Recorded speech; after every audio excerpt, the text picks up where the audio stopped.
A very good morning to all of you. I hope सारे बच्चे अच्छे होंगे, आपकी पढ़ाई भी अच्छी चल रही होगी और आप जो बच्चे मेरी वीडियो देखते हैं वो वीडियो से भी सीख रहे होंगे और जो सामने पढ़ते हैं वो तो सीख ही रहे होंगे। तो कल की जो क्लास हुई थी वहाँ पे हमने पढ़ा था, ये वाला क्वेश्चन हमने सॉल्व कर दिया था कि एक बस ने अपनी यात्रा को 60 किलोमीटर प्रति घंटा की चाल से विभिन्न स्थानों पर पहुंचाया। तो ये सारे क्वेश्चन आपने कल की क्लास में हल कर दिए थे। जिन बच्चों का ये छूट गया है वो वीडियो देखेंगे और वहाँ से इसको करने का प्रयास करेंगे। फिर भी अगर समझ में नहीं आएगा तो आप मुझसे पूछेंगे, ठीक है। तो आज की क्लास को शुरू करते हैं। कहाँ से, ये देखिए यहाँ पे अपनी बुक निकालेंगे। सभी जिनको पता नहीं है वो अपनी कक्षा 6 की बुक निकालेंगे और उसमें पहला जो अध्याय है अपनी संख्याओं की जानकारी, गणित की किताब निकालेंगे और पहला अध्याय अपनी संख्याओं की जानकारी है, उसके बारे में हम पढ़ रहे हैं। हमने काफ़ी सारी क्लासेस ले ली है, उनकी मैंने वीडियो बना के यूट्यूब पे भी डाली है, वहाँ पे आप इसको देख सकते हैं। अब देखिए यहाँ पे लिखा हुआ है कि एक दुकान है रमन की, सेब 40 रुपये किलो है, संतरा 30 रुपये किलो है, कंघा 3 रुपये का है, एक मतलब एक कंघी 3 रुपये की है, दांतों का ब्रश 10 रुपये प्रति नग। प्रति नग का मतलब होता है एक की बात कर रहे हैं, ठीक है, एक की बात कर रहे हैं। पेंसिल 1 प्रति नग मतलब 1 रुपये की है एक पेंसिल। अभ्यास पुस्तिका 6 रुपये प्रति नग, 6 रुपये की एक अभ्यास पुस्तिका है। साबुन की टिकिया 8 रुपये प्रति नग। प्रति नग का मतलब होता है एक की कीमत बता रहा है, एक साबुन की टिकिया की कीमत है 8 रुपया, ये बोल रहा है, ठीक है। आगे देखिए, अब वो तो आपको एक विवरण दे रखा है, फिर आपके सामने दे रखा है कि जो पिछले वर्ष बिक्री हुई थी तो सेब की कितनी हुई थी, 2457 किलोग्राम सेब बिके थे, 3004 किलोग्राम संतरे बिके थे। कंघा कितने बिके थे, 22,760 कंघे बिके थे। 25,367 आपके दांतों के ब्रश बिके थे। पेंसिल आपकी 38,530 बिकी थी। अभ्यास पुस्तिका आपकी 40,002 बिकी थी और साबुन की टिकिया आपकी 20,005 बिकी थी। तो अब आपके सामने एक क्वेश्चन दिए गए हैं, क्या आप रमन द्वारा पिछले वर्ष बेचे गए सेबों और संतरों का कुल भार ज्ञात कर सकते हैं। तो कैसे करेंगे, सेबों का भार, सेबों का भार कितना है, अभी आपने यहाँ पे देखिए सेबों का भार कितना है, यहाँ पे 2,457 सेबों का भार है और संतरों का भार कितना है 3,004। तो कुल भार कितना हो जाएगा, इन दोनों को जोड़ देंगे तो कुल भार आपका हो जाएगा 7 और 4 11, 5 और 1 6, 4 और 3 और 2 5 किलोग्राम। ये आपका क्या हो जाएगा, कुल भार हो जाएगा। यहाँ पे लिखेंगे आप कुल भार। अतः कुल भार, सेबों और संतरों का कुल भार आप यहाँ पे निकाल के लिख लेंगे। क्या आप रमन द्वारा सेबों को बेचने से प्राप्त कुल धनराशि ज्ञात कर सकते हैं। कर सकते हैं, बिल्कुल कर सकते हैं। कैसे करेंगे, रमन द्वारा सेबों को बेचने से प्राप्त कुल धनराशि, तो देखिए 1 किलो सेब की कीमत कितनी है, 40 रुपये प्रति किलो सेब है और बेचा कितना है 2,457 किलो। कितना बेचा, 2,457 किलो आपने सेब बेचा है। एक किलोग्राम सेब का मूल्य कितना है 40 रुपया, 40 रुपया है ना। तो 2,457 किलोग्राम सेबों का मूल्य कितना हो जाएगा, इसको आप 40 से गुणा कर देंगे तो आपका क्या हो जाएगा, यहाँ पे आंसर निकल के आ जाएगा, ठीक है। तो 0 शून्य से जिसको गुणा करेंगे तो सारी संख्याएं शून्य ही आएंगी। अगर हम इसको इस तरह से करते 0 0 0 0, 4 बार शून्य आएगा। 7 चौको 28 होता है, यहाँ पे 2 बचा, 5 चौको 20 और 2 22, फिर से 2 बचा, 4 चौको 16 और 2 18, हासिल 1, 4 और 2 6, 4 दूनी 8 और 1 9। तो ये आपका क्या आ जाएगा 98,280 रुपये उसने क्या करे कमाए। तो यहाँ पे क्या कह रहा है वो, रमन द्वारा सेवों को बेचने से कुल धनराशि कितनी हुई थी। तो रमन ने जो आपके सेब बेचे थे उसको बेचने से उसकी जो कुल धनराशि है वो 98,000 सॉरी हाँ 98,280 रुपये की उसने धनराशि प्राप्त करी। ठीक है, इसी तरह से लिखा है, क्या आप रमन द्वारा सेबों और संतरों से प्राप्त कुल धनराशि ज्ञात कर सकते हैं। तो सेबों से तो आपने प्राप्त कर ली है, कितनी करी 98,280 रुपये आपने सेबों से कमाए। अब आप क्या करेंगे, संतरों से कैसे बताएंगे। संतरों 1 किलो संतरे का मूल्य कितना है, 1 किलो संतरे का मूल्य है 30 रुपये।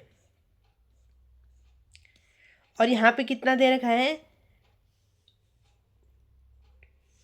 1 किलो संतरे का मूल्य, 1 किलो संतरे का मूल्य कितना है 30 रुपया। तो 3,000 4 किलो संतरे का मूल्य कितना हो जाएगा, इसको आप 30 से गुणा कर देंगे। फिर से वही विधि आएगी, 0 0 0 0, 3 चौको 12 का 2, हासिल पाई 1, 3 शून्य का 0 और यहाँ पे 1 हो जाएगा, 3 0 का 0 और 3 तियाँ 9। तो ये उसने संतरे बेच करके इतनी धनराशि प्राप्त करी। अब वो आपसे क्या पूछ रहा है, वो आपसे पूछ रहा है सेबों और संतरों को बेचने से प्राप्त कुल धनराशि आपको ज्ञात करनी है। तो सेबों और संतरों को प्राप्त धनराशि को क्या करेंगे 98,280 और इसमें जोड़ देंगे, कितना आया था यहाँ पे कर लेते हैं, यहाँ पे थोड़ा खाली जगह है। ठीक है, 98,280 और इसमें जोड़ देंगे आप, ये कितना आया 90,120।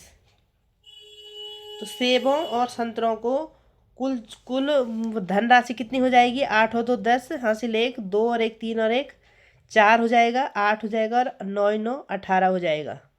तो कितना कमाया उसने, इकाई दाई सैकड़ा हजार 10,000 लाख 1,88,400 रुपये की उसने क्या करी कुल बिक्री करी। सेब और संतरों का कुल मूल्य उसने निकाला। ठीक है, तो आपको पता चल गया हमने क्या करा यहाँ पे रमन ने जो सेब यहाँ पे लिखा है, रमन द्वारा सेबों और संतरों को बेचने से प्राप्त कुल धनराशि क्या हुई। तो जो सेबों को बेचने से धनराशि प्राप्त हुई और जो संतरों को बेचने से धनराशि प्राप्त हुई, हमने उन दोनों को क्या कर दिया है यहाँ पे जोड़ दिया है और इस प्रकार से आपके पास आंसर निकल के आ गया है। अब है, रमन द्वारा प्रत्येक वस्तु के बेचने से प्राप्त धनराशियों को दर्शाने वाली एक सारणी बनाइए। धनराशियों की इन प्रविष्टियों को अवरोही क्रम में व्यवस्थित कीजिए। वह कौन सी वस्तु है जिससे रमन को सबसे अधिक धनराशि प्राप्त हुई। ठीक है, तो आपने क्या करना है, इतना यहाँ पे नहीं करेंगे, वीडियो बहुत ही लंबी हो जाएगी। तो आपने क्या करना है, यहाँ पे सेब और संतरे का तो हमने निकाल दिया है। यहाँ पे ये देखिए, सेब का जो मूल्य था 40 रुपये, संतरे का मूल्य 30 रुपये, तो निकाल दिया है। अब देखो कंघे का मूल्य कितना है, 3 रुपये प्रति नग है। तो आप यहाँ पे निकालेंगे, इस तरह से आप निकालेंगे यहाँ पे कंघे का मूल्य। एक कंघे का मूल्य कितना है, एक कंघे का मूल्य बराबर 3 रुपया। तो 22,760 कंघों का मूल्य किस तरह से निकालेंगे, इसको यहाँ पर गुणा कर देंगे। इसी प्रकार से दांतों के ब्रश के लिए करेंगे, पेंसिल के लिए करेंगे, अभ्यास पुस्तिका के लिए करेंगे और साबुन की टिकिया के लिए करेंगे। इन सब का आपने क्या करना है, एक का मूल्य दिया हुआ है और इन सब का निकालना है। इसलिए जो एक का मूल्य दिया होगा उससे आपने इन सब में गुणा कर देना है और उससे आपका क्या हो जाएगा, ये मूल्य यहाँ पे निकल के प्राप्त धनराशि आपको मिल जाएगी। अब उसके बाद आपने क्या करना है, अब बोला गया है कि रमन द्वारा प्रत्येक वस्तु को बेचने पर जो धनराशि प्राप्त हुई, ठीक है, धनराशि प्राप्त हुई वो क्या करनी है आपने, उनको आपने क्या करना, अवरोही क्रम में लिखना है। अवरोही क्रम हमने इससे पहले पढ़ा था। अवरोही क्रम का मतलब क्या होता है, पहले सबसे बड़ी संख्या आएगी, सबसे बड़ी संख्या आएगी और फिर धीरे धीरे धीरे धीरे लास्ट में सबसे छोटी संख्या आएगी। इसको बोलते हैं अवरोही क्रम। और इसको घटते हुए क्रम में भी बोलते हैं, घटते हुए क्रम। अवरोही क्रम का मतलब होता है घटते हुए क्रम या डिसेंडिंग ऑर्डर। ठीक है, डिसेंडिंग ऑर्डर या घटते हुए क्रम में आपने इनको लिखना है। पहले सबसे बड़ी धनराशि लिखेंगे और धीरे धीरे उसको छोटा करते हुए और लास्ट में सबसे छोटी धनराशि आएगी, तो वो आपकी धनराशि की अवरोही क्रम हो जाएगा। तो ये सारणी आप खुद बना लेंगे। अभी इसको करने का तरीका भी आपको बता दिया है, क्या करना है एक बार और देख लीजिए। यहाँ पे जो सेब और संतरे का तो हमने निकाल दिया है।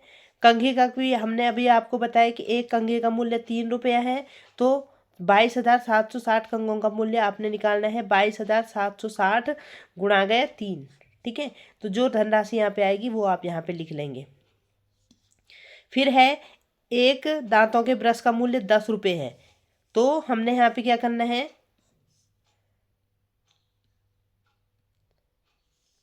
दांतों के ब्रश का मूल्य, एक ब्रश का मूल्य 10 रुपये है, तो 25,367 दांतों के मूल्य कितना हो जाएगा ब्रश का मूल्य, इसको 10 से गुणा कर देंगे। इस प्रकार से आपने ये धनराशियाँ निकालनी है और उसके बाद इनको अवरोही क्रम में लिखना है और उसके बाद आपने मुझे इसको चेक भी कराना है। ठीक है, और जो लोग ऑनलाइन पढ़ते हैं वो मुझे मैसेज करके इसका आंसर सेंड करेंगे। ठीक है, अब देखिए, अब कुछ आपके पास कुछ यहाँ पे उदाहरण दे रखे हैं। इन उदाहरणों को हम थोड़ा सॉल्व करेंगे। ठीक है, और फिर उसके बाद हम इसकी प्रश्नावली को भी सॉल्व करेंगे। तो उदाहरण दे रखा है कि वर्ष 1991 में सुंदर नगर की जनसंख्या 2,35,471 थी। ठीक है, वर्ष 2001 में पता चला कि जनसंख्या में 72,958 की वृद्धि हो गई है। जब वृद्धि होती है तो उसको जोड़ते हैं और अगर कमी होती है तो उसको माइनस करते हैं, घटा देते हैं। तो यहाँ पे वृद्धि हो रखी है, तो आपने क्या करना है, वर्ष 2001 में शहर की जनसंख्या क्या थी, तो आपने क्या करना है, 2,35,471 में आपने जोड़ देना है 72,958। ये देखिए यहाँ पे जोड़ रखा है और उसका आंसर भी निकल करके आ गया आपका 3,08,429। इस प्रकार से इसका आंसर निकल गया। यहाँ पे जोड़ा क्यों, क्योंकि यहाँ पे वृद्धि हुई थी। अब थोड़ा उससे आगे देखिए,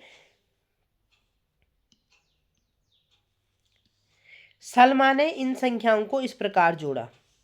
ठीक है, किस प्रकार जोड़ा, 2 लाख, ये था हमारे पास 2,35,471। उसने किस प्रकार से जोड़ा, उसने पहले जो 2,35,471 है उसने इनको क्या करा, इस तरह से लिख लिया। इसका अगर हम स्थानीय मान निकालेंगे तो इसको किस तरह से लिखेंगे, 1 गुणा गए 1, 7 गुणा गए 10, 4 गुणा गए 100, 5 हजारवें स्थान पे है, 3 10,000वें स्थान पे है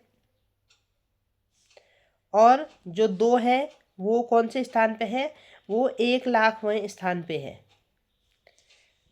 इस प्रकार से इसका स्थानीय मान निकालते हैं, पहले भी मैंने आपको बताया था।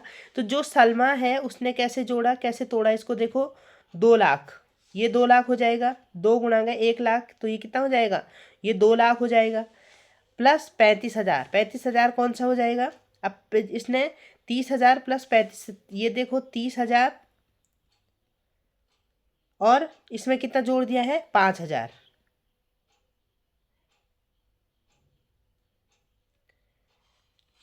तो ये कितना हो गया, 35,000। तो उसने क्या किया, 2 लाख प्लस 35,000 प्लस 471, इसको ऐसे ही जोड़ दिया है, 471 को, 470 और 1, तो ये 471। तो उसने किस तरह से जोड़ा, 2 लाख प्लस 35,000 प्लस 471, और इसको भी उसने इसी तरह से तोड़ा कि जो ये था 7,000,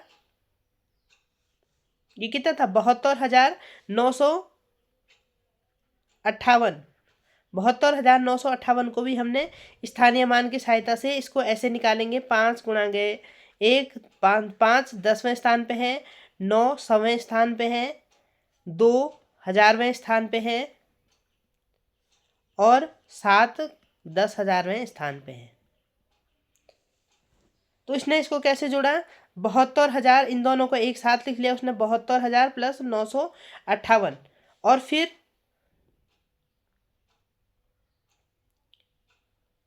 इस तरह से उसने जोड़ा। और फिर ये कैसे आया?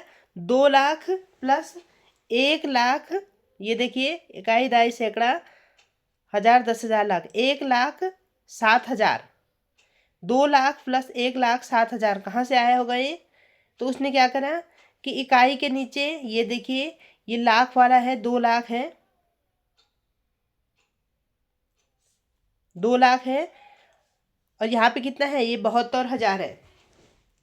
तो 1000 के नीचे यहाँ पे कितना आया था? 35,000 आया था, और यहाँ 1000 के नीचे कितना आया था? 72,000 आया था। तो उसने क्या करा? 2 लाख प्लस, इसको समझ लीजिए, ये कितना आया था? 72,000 आया था, और 72,000 और यहाँ पे कितना आया था आपका? 35,000। ठीक है, तो उसने इन दोनों को क्या करा? 1000 स्थान वाले को जोड़ दिया, और 5 और 2 7 होता, और 7 और 3 10 होता। तो इस प्रकार से ये लिखा उसने। और यहाँ पे 1429 कैसे आया? 958, और उसमें प्लस क्या करा? 471, तो 9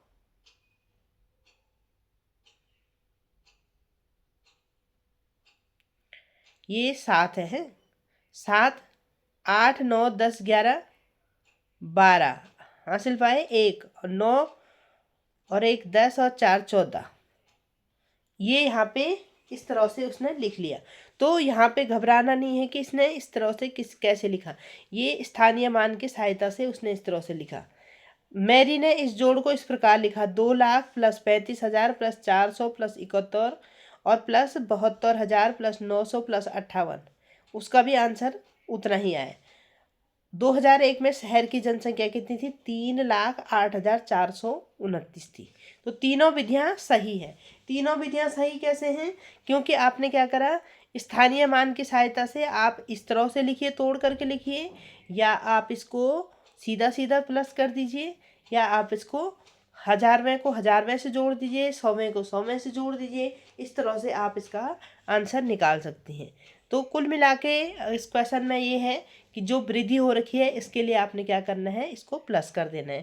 तो यहाँ पे जो आपके डाउट्स रहे होंगे वो आपके क्लियर हो गए होंगे कि इसने इसको इस प्रकार से कैसे जोड़ा। आए समझ में? क्या करा उसने? इस तरह से स्थानीय मान निकाले, और स्थानीय मान की सहायता से उसने इनको जोड़ दिया।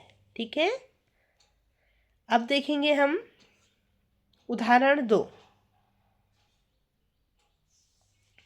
किसी राज्य में वर्ष 2002-03 में 7,43,000 साइकिलें बेची गई। 2002-03 में। वर्ष 2003-04 में बेची गई साइकिलों की संख्या 8,01,000 थी। अब किस वर्ष में अत्यधिक साइकिलें बेची गई और कितनी अधिक बेची गई? तो किस वर्ष में अत्यधिक साइकिलें बेची गई वो तो आप बता सकते हैं। जो संख्या आपकी बड़ी होगी तो वो उस वर्ष में आपकी ज़्यादा साइकिलें बेची गई। यहाँ पे लिखा है कि संख्या 8,01,000 संख्या 7,43,000 से अधिक है, अतः उस राज्य में वर्ष 2002-03-04 में वर्ष 2002-03 से अधिक साइकिलें बेची गई। ये तो आपको पता है। अब कितनी अधिक बेची गई? तो कितनी अधिक बेची गई होंगी? जो बड़ी राशि है, जो बड़ी संख्या है, उसमें से छोटी संख्या को घटा देंगे तो आपके पास ये आ गया कि कितनी साइकिलें ज़्यादा बेची गई। ठीक है, तो 57,100 साइकिलें ज़्यादा बेची गई। अब यहाँ पे उत्तर की जांच करने के लिए उसने कह रखा कि अगर आपको जांच करनी है तो आपने क्या करना है, जितनी साइकिलें ज़्यादा बेची गई और जितनी साइकिलें आपकी ज़्यादा बेची गई और जितनी साइकिलें आपकी कम बेची गई, मतलब इन दोनों संख्याओं में जो कम होगा उसमें इसको जोड़ देंगे तो आपका आंसर कितना आना चाहिए, 8,01,000 आना चाहिए। ये आपका आंसर आना चाहिए।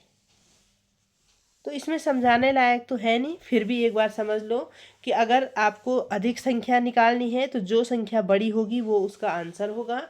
और कितनी अधिक बेची गई अगर ये पूछा गया तो आपने बड़ी संख्या में से छोटी संख्या को घटा देनी है। और अगर उत्तर की जांच करनी है तो क्या करना है, जो आपका यहाँ पे उत्तर निकल के आएगा उसमें आपने छोटी संख्या को जोड़ना है, तो ये संख्या आपको प्राप्त होनी चाहिए।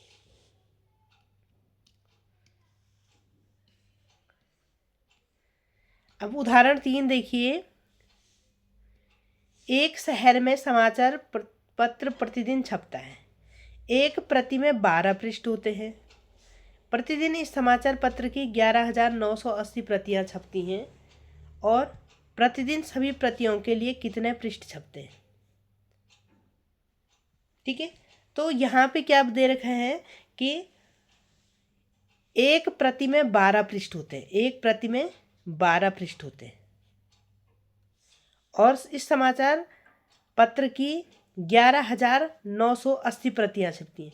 तो एक एक प्रति में आपकी या एक समाचार पत्र में आपके 12 पृष्ठ होते हैं, तो 11,980 समाचार पत्रों में कितने पृष्ठ होंगे, 11,980 को सीधा सीधा 12 से गुणा कर देंगे और यहाँ पे गुणा भी कर रखा है। और तो आपका क्या होगा, प्रतिदिन सभी प्रतियों के लिए 1,43,760 पृष्ठ छपते हैं। ठीक है, तो ये इसका आंसर निकल गया। एक दे रखा है, ज़्यादा के बारे में बात कर रहे हैं तो आपको क्या करना है, गुणा कर देना है।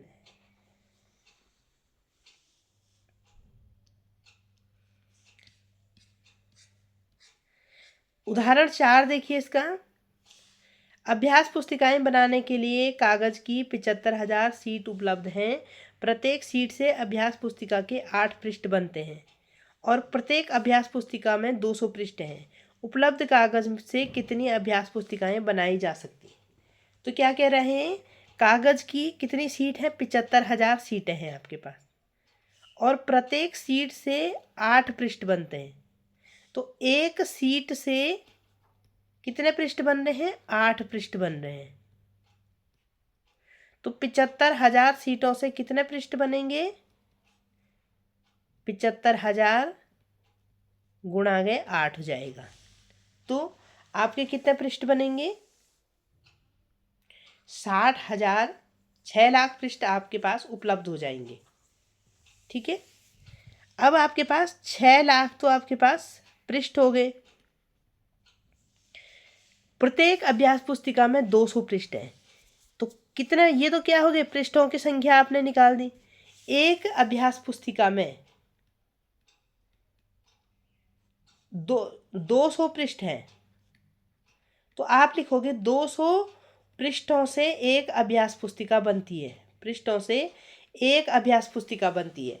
तो 6 लाख पृष्ठों से कितनी अभ्यास पुस्तिकाएं बनेंगी, तो आपने क्या करना है, इसको 200 से भाग दे देना है।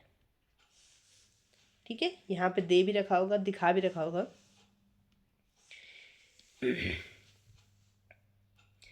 ये है, तो आपने क्या करना है कि 200 पृष्ठों से एक अभ्यास पुस्तिका बनती है, तो 6 लाख पृष्ठों से कितनी अभ्यास पुस्तिकाएं बनेंगी, तो आपने क्या करना है, 200 से इसमें भाग दे देना है।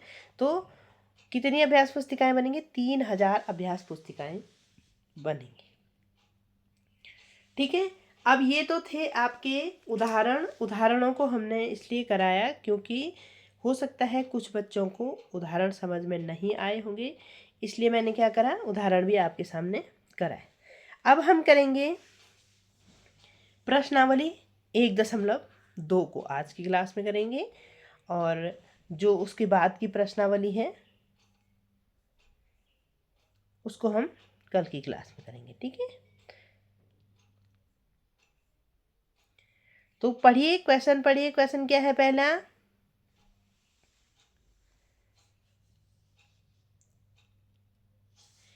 किसी स्कूल में 4 दिन के लिए एक पुस्तक प्रदर्शनी आयोजित की गई है। पहले, दूसरे, तीसरे और अंतिम दिन खिड़की पर क्रमशः 1,094, 1812, 2050 और 2751 टिकट बेचे गए। ठीक है, इन 4 दिनों में बेची गई टिकटों की कुल संख्या, यहाँ पे पूछा गया है टिकटों की कुल संख्या।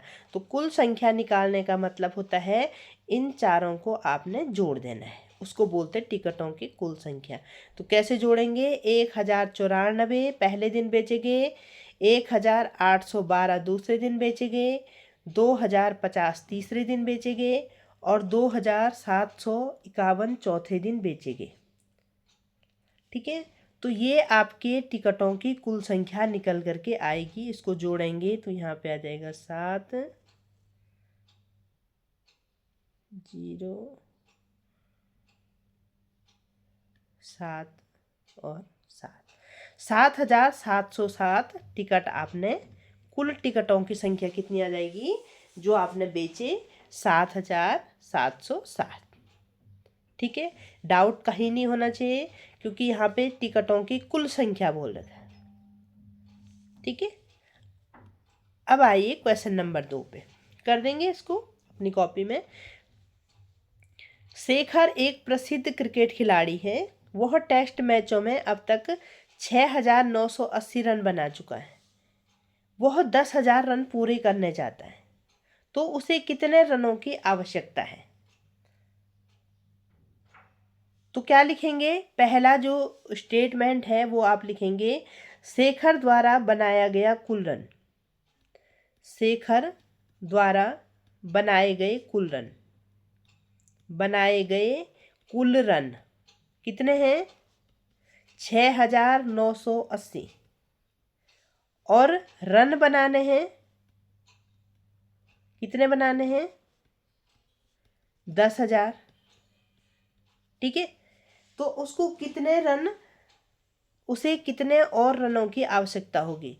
तो कितने और रनों की आवश्यकता होगी? तो उसको कितने रनों की आवश्यकता होगी? तो हम क्या करेंगे, 10,000 उसने बनाने हैं और 6,980 वो बना चुका है। तो इसको क्या करेंगे, माइनस कर देंगे, इसमें से इसको घटा देंगे। तो आंसर कितना आ जाएगा?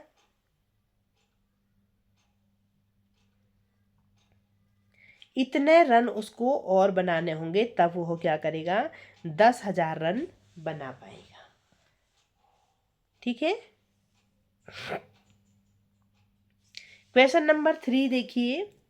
एक चुनाव में सफल प्रत्याशी ने 5,77,500 मत प्राप्त किए, जबकि उसके निकटतम प्रतिद्वंदी ने 3,48,700 मत प्राप्त किए।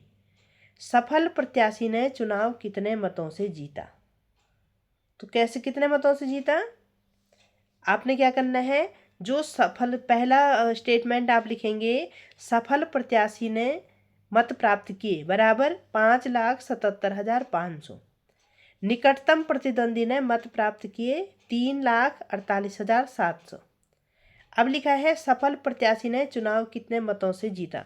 तो सफल प्रत्याशी ने चुनाव जीता, चुनाव कितने मतों से जीता?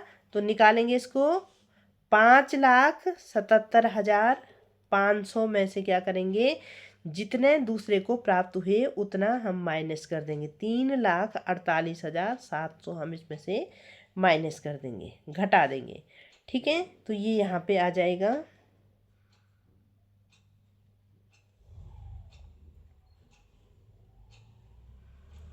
2,28,800 मत। इसका आंसर निकल गया।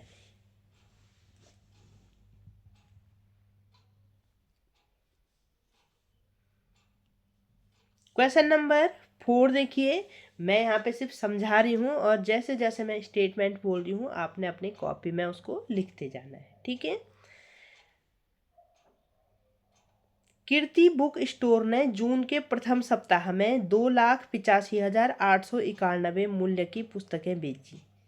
इसी माह के, देखो प्रथम सप्ताह में, माह के दूसरे सप्ताह में उसने 4,768 मूल्य की पुस्तकें बेची। दोनों सप्ताह में कुल मिलाकर कितनी बिक्री हुई? किस सप्ताह में बिक्री अधिक हुई और कितनी? ठीक है, तो पहला स्टेटमेंट क्या लिखेंगे, प्रथम सप्ताह में प्रथम सप्ताह में बिक्री पुस्तकों का मूल्य, तो कितना हो जाएगा 2,85,891। लिखिए दूसरे सप्ताह में बिक्री पुस्तकों का मूल्य 4,768। दोनों सप्ताह में कुल मिलाकर बिक्री पुस्तकों का मूल्य, दोनों सप्ताह में कुल मिलाकर बिक्री पुस्तकों का मूल्य, तो कुल कैसे निकालेंगे 2,85,891 और इसमें प्लस कर देंगे 4,768। इन दोनों को प्लस करेंगे तो कितना हो जाएगा,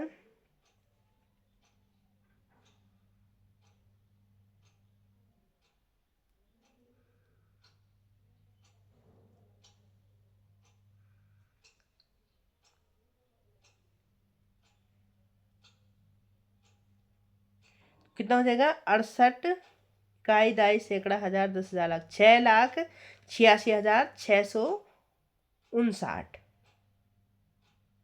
अब यहाँ पूछ रखा है किस सप्ताह में बिक्री अधिक हुई, तो किस सप्ताह में बिक्री अधिक हुई, जो संख्या बड़ी होगी उस सप्ताह में बिक्री अधिक हुई, इसका मतलब दूसरे सप्ताह में बिक्री अधिक हुई। और कितनी अधिक हुई, और कितनी अधिक हुई,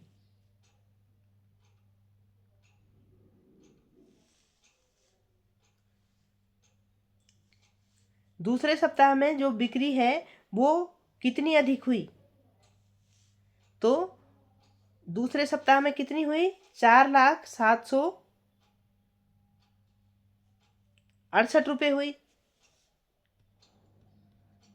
768 रुपये हुई। और जो प्रथम सप्ताह है उसमें 2,85,891 हुई, तो इतनी तो प्रथम सप्ताह में भी हुई। तो हम क्या करेंगे, जो अधिक बिक्री है उसमें से कम बिक्री को घटा देंगे, तो यहाँ पे आ जाएगा 7,7,8,4,1,1 1,14,877 रुपये की इसमें बिक्री अधिक हुई।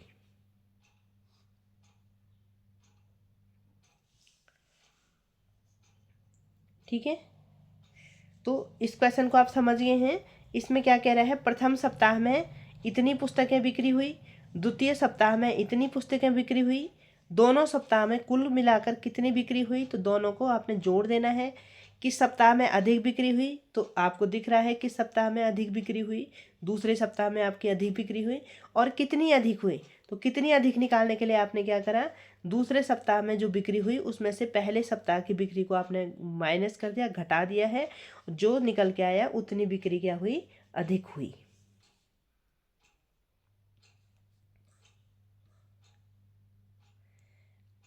क्वेश्चन नंबर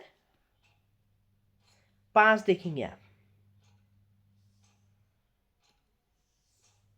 अंकों 6, 2, 7, 4 और 3 में से प्रत्येक का केवल एक बार प्रयोग करते हुए 5 अंकों की बनाई जा सकने वाली सबसे बड़ी और सबसे छोटी संख्याओं का अंतर क्या होगा। तो सबसे बड़ी संख्या क्या बन जाएगी, सबसे बड़ी,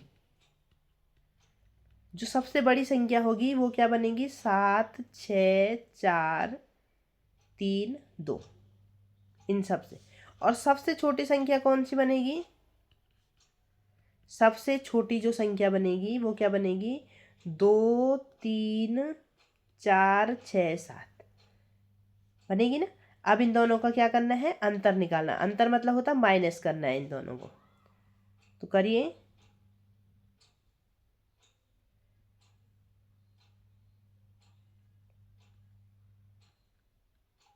तो ये इनका अंतर कितना आया 52,965। ठीक है,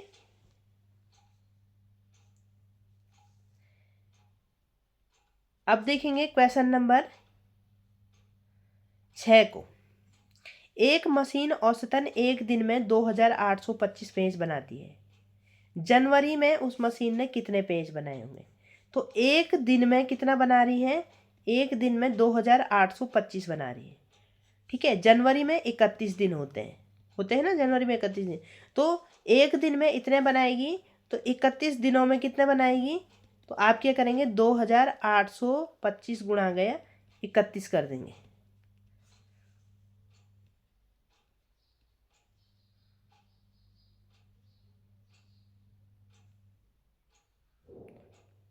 ठीक है, तो इसका जो आंसर निकल के आया आपका वो कितना आ जाएगा?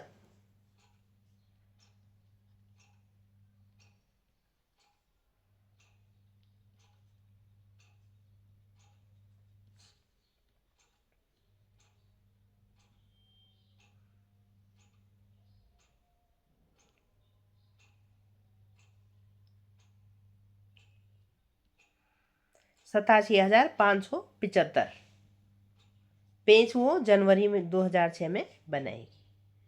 ठीक है, कैसे करा? एक दिन में 2825 पेज बनाती हैं, तो जनवरी 2006 में पूछा गया, तो जनवरी में 31 दिन होते हैं, तो जब एक दिन में इतने बना दी तो 31 दिनों में निकालने के लिए आपने क्या कर देना है, इसको इससे गुणा कर देना है।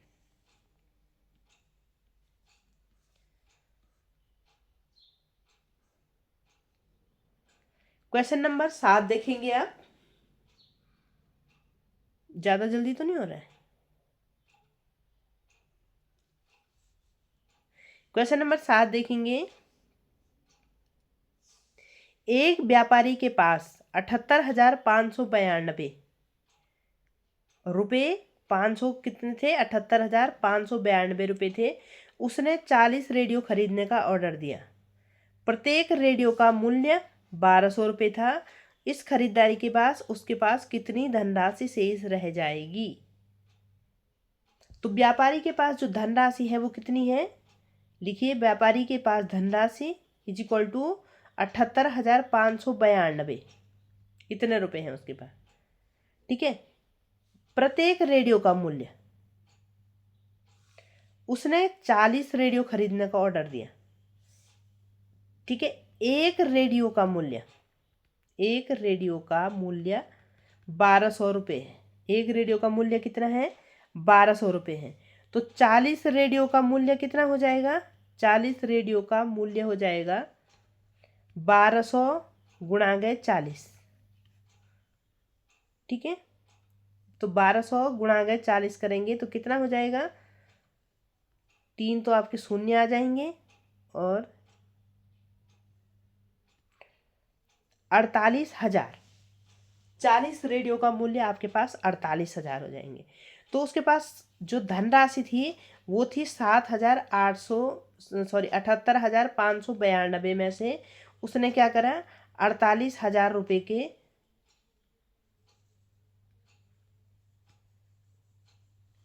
78,592 में से उसने क्या करा?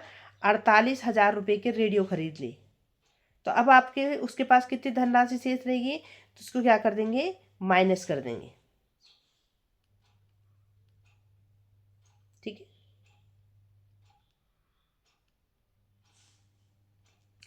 48,000 रुपये उसने खर्च कर दिए, तो इसको माइनस कर देंगे, तो ये कितना हो जाएगा?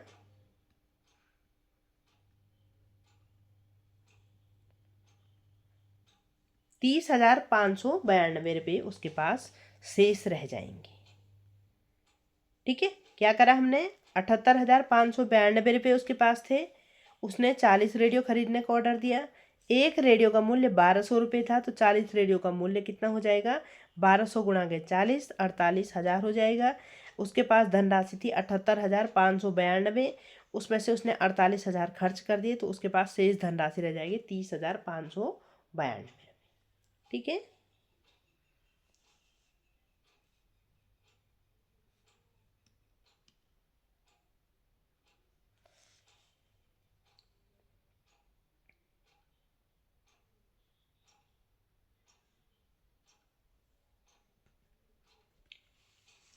तो आज की क्लास को हम यहीं पे एंड करते हैं। बहुत सारे क्वेश्चन हो गए हैं। जितने क्वेश्चन मैंने आपको बताए हैं आपने अपनी कॉपी में उनको नोट कर दिया होगा, और जिन बच्चों ने नहीं नोट किया है वो दोबारा से वीडियो सुन के नोट करेंगे और अच्छे से अपने आप प्रयास करने की कोशिश करेंगे। टाइम भी अधिक हो रहा है, इसलिए मुझे क्लास छोड़नी पड़ रही है। तो आज की क्लास को हम यहीं पे एंड करेंगे। कल की क्लास में हम मिलेंगे जब, तो क्वेश्चन नंबर 8 से दोबारा शुरू करेंगे। जिन बच्चों को पीछे के क्वेश्चंस में कठिनाई आई होगी तो वो मुझे मैसेज करेंगे, कॉल करेंगे, या जो बच्चे मेरे से डायरेक्टली पढ़ते हैं वो मुझे बताएंगे कि किस तरह से उनको प्रॉब्लम आ रही है। तो आप पढ़ते रहिए, आगे बढ़ते रहिए। इन्हीं शुभकामनाओं के साथ आज की क्लास को एंड करते हैं। Thank you classes.